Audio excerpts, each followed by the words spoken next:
Okay, so to quickly recap on our session from last week, there are two main approaches to creating images in Magma, right? There's drawing and there's painting.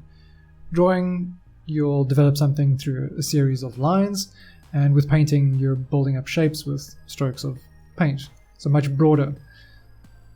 But when you're painting, it can be a little bit difficult to keep a clearly defined shape.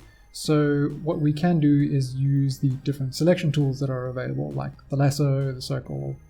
So with the lasso, I can draw any sort of random organic shape, and then once that closes, any paint that I put down will stay within the confines of that shape. So now we're going to use the circle selection, and when you just click and drag, you can create any sort of ellipsis shape. But if you hold down Shift when you're clicking and dragging, it'll create a perfect circle to scale. And then you can fill this up in a couple of different ways. You can use the paint bucket tool or just a really big brush. Alternatively, you could just use the actual circle shape tool set to the full mode. Now I've deselected and I want to put in a shadow to the sphere to give it a bit of form. But trying to keep within that shape is going to be quite difficult. So in order to keep things only where I've already applied paint, this dark gray, I can lock the opacity of the layer. Now paint will only appear where there's already pigment on the canvas. The other approach, if I want to keep the shadow on a separate layer, I can create a new one and then toggle the clipping or create a clipping group. So now this layer is bound to the one below it. And again, anything that I paint on this layer is going to stay, it's only going to appear where there's actually paint on the layer below it. So this is really neat if you need to maybe change the color of that particular layer without altering the rest of the image that you've created. Now having put the shadow like this, we can assume that the light is coming from the top left, but I want to make that a bit more apparent. So I'm going to choose a slightly different color here, maybe something that's trending towards a bit of warm, and so there's a warm yellowy green light falling on it. And I'm just going to make a little speck here just to indicate. And that's as much information as you need really to show the form. You know where the light source is coming from, you know where the shadow falling, you know that that's meant to be a three-dimensional object. But if you want to have a much smoother gradation of tone and shadow and light, then instead of using such a hard brush, we can switch over to one of the soft brushes. And the softer brush labeled here in Magma, you'll see has sort of zero hardness. And if we compare the two, the round hard brush has a really hard edge, the softer brush, it sort of fades out. So most of your pigment is concentrated towards the center of your cursor.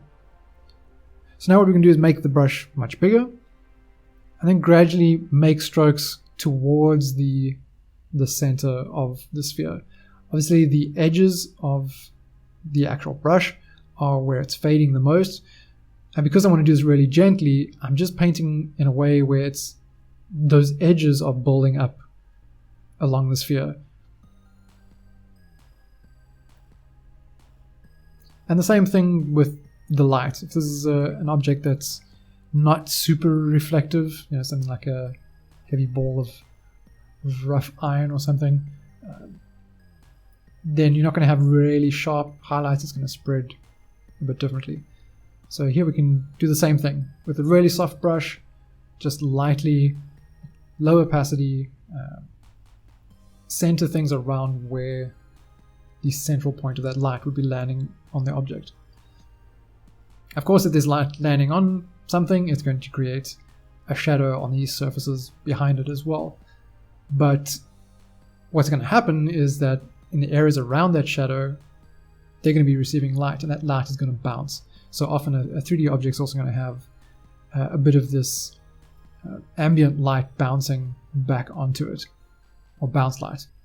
So I'm just going to use the same, assuming that the surface is quite light, reflecting a similar color to the actual light source itself. I'm just going to very lightly place a bit of that in the shadow area.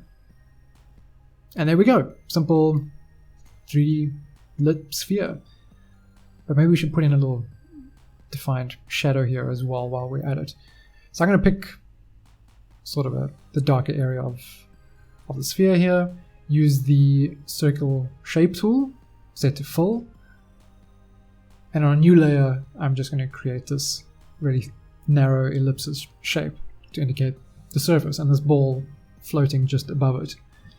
But often what happens is a shadow doesn't have these very clearly defined edges because there's going to be light bouncing from all around the environment. So again, with the soft brush, well, in fact, I'm going to take the eraser rather, set that to the soft brush, and then just lightly erase the edges. Again, low opacity, low density, so I can really have a lot of control of how much of that shadow disappears. And now it looks more like it fits within an environment. Just a note on layers, because it did come up. Part of the benefit of having layers, this is where you can create a new one, is that you can create your different elements of an image separately from one another, and you can make changes to them independently as well. So if you want to change the color of something, or you just want to delete it, or you want to experiment with something first before committing to it, you can do it on a new layer first and then merge it down if you're happy with it, or just scrap it. So in the case I want to change the color, right? Let's say the shadow I prefer to be a bit more mauvey purple. I can just select that layer and paint it in, but the base color of the sphere stays the same. I'm not losing that. So yeah, it's just really, really helpful. Obviously in Magma there's more that layers enable, of course, by having different people active on them. But as a solo user, that's one of the main things, being able to separate different elements and even have different variations of an idea, and being able to just flick between them to see what works best for your art director. And I just want to show again this another way of tackling the shading element and blending, because we often see people requesting a blend or smudge tool, but you don't really need it. So let's say I've got this light purple color and I want to blend it with a blue, maybe something a bit brighter than that. So yeah, I've got these two colors next to one another. I want them to blend smoothly. Again, I'm going to go with a soft brush. If I want there to be a really even and smooth transition between those two, I'm going to use a soft brush. And then at a lower opacity, I'm going to make a stroke directly over those two areas, right? And now I'm going to have a slightly blended variation. And then I can color pick from that and move back and forth towards the outer edges of this shape, gradually blending one color into the other according to how I want it. If I want more of the blue, then I can sort of just make my brush much bigger and spread that over a bit more.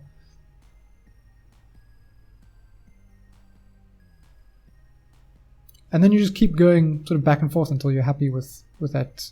So in this case, I'm just going to blend a dark blue, light blue, get the soft brush again, drop the opacity, and then just lightly move out, like pushing the edge of the brush further into the one color, and then color pick as necessary, and just move back and forth. So that about covers it.